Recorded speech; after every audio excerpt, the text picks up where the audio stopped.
Si la poesía es un viaje hacia la claridad, como escribiera el gran poeta francés Paul Valéry, entonces el poeta es su medium, propiciador del instante mediante el cual accedemos al esplendor. El poeta es, pues, testigo y voz de su tiempo, imagen y vivo presente de la historia, albacea de las voces y los sueños del futuro, magnífica huella y eco de lo humano, de lo demasiado humano. Su obra retrato de las incertidumbres de su entorno, significativo sendero para develar sus sacrificios y esperanzas, así como sus derrotas y conquistas. Por supuesto, nos referimos a la prístina esencia de un poeta mayor, uno que siempre coloca su oído y sensibilidad en el alma de las cosas y en el pecho del hombre. Un poeta de voz alta y obra inmensa, un poeta como don Pedro Mir, don Pedro Julio Mir Valentín, el poeta nacional de la República Dominicana, por expresa y unánime disposición del Congreso Nacional de la República en 1982. Don Pedro Mir nació en San Pedro de Macorís el 3 de julio de 1913. Pedro Mir tiene una poesía impactante, una poesía emocionante, una poesía de carácter social que a todo el mundo le gusta y a todo el mundo le emociona. De madre borinqueña y padre cubano, nacido triste y pobremente en suelo quisqueyano, como diría él en uno de sus poemas, don Pedro Mir vería la luz de la vida en el ingenio azucarero Cristóbal Colón de San Pedro de Macorís. Esto último es paradigmático en un fragmento importante de su muy célebre poema Hay un país en el mundo. Miro un brusco tropel de raíles, son del ingenio. Sus soportes de verde aborigen son del ingenio. Y las mansas montañas de origen son del ingenio. Y la caña y la hierba y el mimbre son del ingenio. A propósito de ese poema, Juan Bosch dijo, eso se lo oí en más de una ocasión, que hubiese dado toda su producción literaria por haber escrito contracanto a Walt Whitman. Bueno, pero hay un Pedro Mir que es conocido del mundo intelectual y ese gran prosista llamado Pedro Mir, ese gran ensayista llamado Pedro Mir. Es cierto que sus ideas revolucionarias encausan su obra y trayectoria en gran porcentaje, llevándola desde la preocupación estética primaria hasta la tribuna pública y el forzado exilio político. Mateo Morrison, compañero fraterno de vocación artística y lucha revolucionaria, quien ha recorrido el mismo camino estético e ideológico que don Pedro, nos dice: en lo personal, era un gran conversador, pero no solamente de temas poéticos, sino de temas filosóficos, estéticos, políticos, literarios en general. En Cuba, en el año 1947, se reencontraron Juan Bosch y Pedro Mir, ya dando seguimiento al inicio, donde siendo Juan Bosch el director del suplemento cultural del periódico Listín Diario, prácticamente descubre la poesía de Pedro Mir. Allí, en ese primer exilio, un tanto dulce y agrio, conoció a la que más tarde sería para siempre la compañera de sus luchas y esperanzas, testigo de sección de sus estragos y victorias, doña Carmina Mesejo, de nacionalidad cubana, con quien se casó en noviembre del año 1960 en La Habana, y con quien procreó 3 hijos, para completar 5, pues ya había procreado 2. Referirse al ser perplejo, profundo, multifacético y único, que encarna la figura emblemática y ya simbólica de don Pedro Mir al interior de la literatura dominicana, es hablar de los rasgos mitológicos con los que ya nuestra historiográfica literaria ha patentizado su andar artístico y militancia política. Como todo el mundo sabe, trabajó más de casi 3 décadas en la Universidad Autónoma y tenía un don que todo maestro o maestra extraordinario debe tener, que es el encanto. Don Pedro Mir tenía un gran sentido de la amistad y la solidaridad. Hacía de estas cultivo permanente. Se solazaba de poseer viejos y grandes amigos, amigos de lucha y de tertulia, amigos de siempre y para siempre. Coincidíamos en la tertulia que tenía el gran artista Silvano Lora en la avenida Pasteur, en su taller. Ahí Pedro Mir iba siempre los jueves a esa gran tertulia, una tertulia importantísima que Pedro Mir amaba mucho. Y ahí me comentó Pedro Mir una noche que por qué yo no hacía una tertulia en el Hostal Nicolás de Obando, que era el hotel que yo administraba para esa época. Un lugar bellísimo, un lugar lleno de historia. Y yo le respondí que con muchísimo placer yo haría una tertulia si él aceptaba ser el invitado permanente de esa tertulia junto con el profesor Juan Bosch. Y así visité al profesor Juan Bosch y de inmediato aceptó ir cada martes con Pedro Mir a engalarnar esa tertulia. De la mano del más universal de los escritores dominicanos, don Juan Bosch, Pedro Mir apareció reseñado por primera vez en las páginas dominicales del Listín Diario el 19 de diciembre de 1947. Bosch, director a la sazón del suplemento literario, profetizó su encantamiento con esos primeros textos ardientes de don Pedro, vaticinando que el país se hallaba ante el esperado poeta social dominicano. Pedro Mir fue un luchador tremendo. En el 1947 fue el momento en que Trujillo se vio obligado a permitir que el pueblo dominicano pudiera expresarse libremente. La poesía de Pedro Mir estaba dentro de las características, de las esencias de esas escuelas de vanguardia. Sin embargo, y quiero que señalarlo, como lo era también la poesía de Domínguez Charro, él le dio el matiz que fue toda su vida, que fue el carácter social, el carácter de denuncia y el grito de la libertad por la libertad de nuestro pueblo, la democracia de nuestro pueblo. Y era cierto, el ansiado poeta social dominicano acababa de nacer. Me parece muy gracioso cuando Bosch me presenta como el poeta social esperado.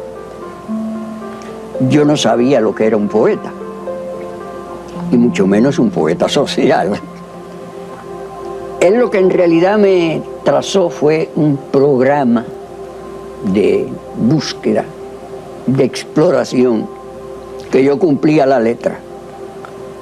Empecé a escribir una serie de poemas en todos los órdenes, en el orden erótico, en el orden popular, a veces hasta en el orden narrativo, todo lo que aparecía. Si se moría una amiga, pues yo le escribía un poema. Todo eso era la búsqueda de esa cosa maravillosa que él había anunciado. 6 años antes de este suceso, don Pedro Mir se graduó en la Universidad Autónoma de Santo Domingo, obteniendo el título de doctor en Derecho. Mas los tiempos le apremiaban. La dictadura trujillista en su mejor apogeo no permite fisura de ninguna especie. Comienza el exilio. Cuba, la isla fascinante, como titulara Bosch uno de sus libros, fue la primera que le abrió los brazos. Luego de esto sobrevinieron años de silencio. Le ocupaba la lucha clandestina. Aunque la praxis político-ideológica se incrementaba, la labor creativa silenciosa no cesa. En el plano político son años de agitación, acontecimientos históricos y cambios radicales. Ajustician al tirano, Juan Bosch gana las elecciones, es víctima de un golpe de Estado, se publica en México Contracanto a Walt Whitman. En el país sale a la luz pública la primera edición de Hay un país en el mundo. Y aunque por breve tiempo, el poeta vuelve a su tierra, henchido de esperanzas y versos reveladores. Su poema, Hay un país en el mundo, de 1949, publicado en La Habana, es el texto que lo lanzará a la inmortalidad. Para nosotros Hay un país en el mundo es el equivalente de la bandera nacional. Es como el otro himno dominicano. Pero le sorprende la Guerra de Abril, la misma que profetizara ocurriría cuando dijo: y habrá sangre de nuevo en el país, y habrá sangre de nuevo en el país. Y hubo sangre, delación, traición, heroísmo y muestras increíbles de valor y coraje. Don Pedro no volvería a su patria hasta el año 1968. De inmediato se integró a la docencia universitaria. Mientras su obra crecía, así como su estro de pensador y creador, ganaba el reconocimiento nacional y foráneo. Ya en los 80s, se integró a tertulias de amigos y conocidos, artistas de renombre y animadores culturales. Se hizo habitué entusiasta en la celebrada por el pintor Silvano Lora en su taller, la de Natacha Sánchez en su casa, así como la de Verónica Ascensión en el Hostal Nicolás de Obando. Es imposible no rememorar como algo digno de encomio y émulo la humildad de su sabiduría, su entereza moral, su sentido de lo simple y lo cordial, así como su grandeza de artista consagrada, imbuido en el interior de un ser humano verdaderamente bueno y talentoso. Puedo decir que en una oportunidad, en una tertulia, Juan Bosch me confesó que él quería morir primero que Pedro Mir. Él no quería nunca, se había imaginado poder él enterrar a Pedro Mir.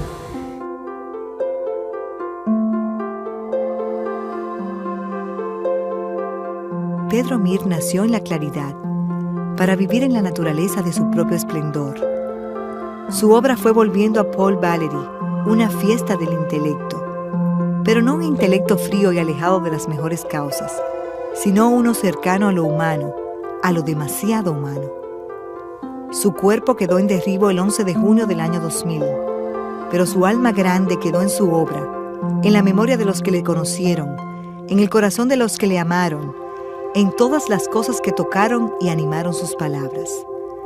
Esos gorriones de colores, las palabras, que hoy, tanto como ayer, le eternizan, sobreviviéndonos y justificándonos. Mi vida afectiva estuvo siempre presente, no solo en mi obra, sino en mi vida, mi manera de caminar. No podía abandonarla nunca.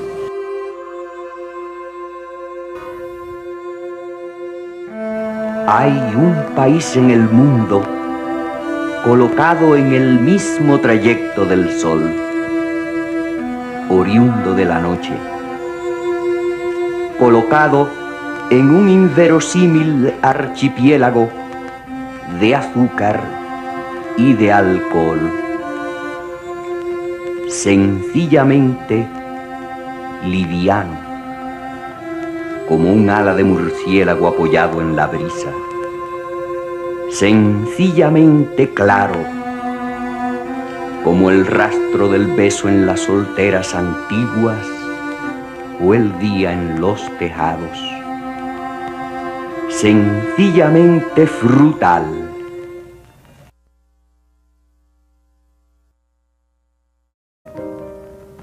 Son del ingenio. Sus soportes de verde aborigen son del ingenio, y las mansas montañas de origen son del ingenio, y la caña y la hierba y el mimbre son del ingenio. A propósito de ese poema, Juan Bosch dijo, eso se lo oí, que a todo el mundo le gusta y a todo el mundo le emociona.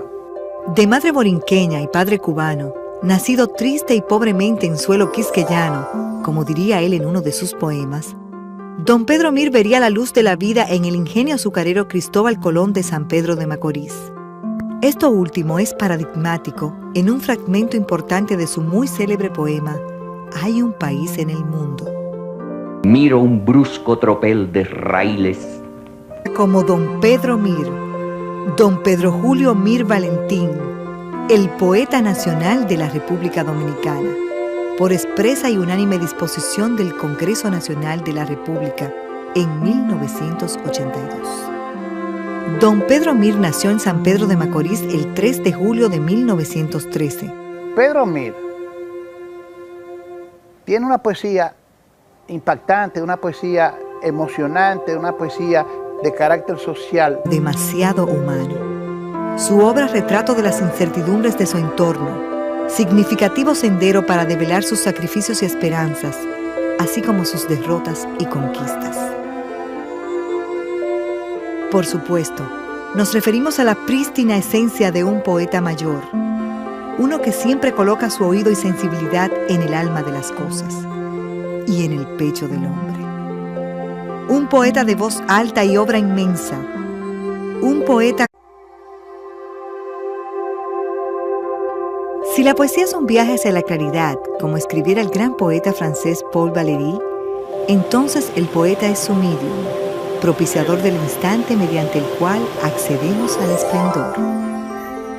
El poeta es, pues, testigo y voz de su tiempo, imagen y vivo presente de la historia, albacea de las voces y los sueños del futuro, magnífica huella y eco de lo humano, de lo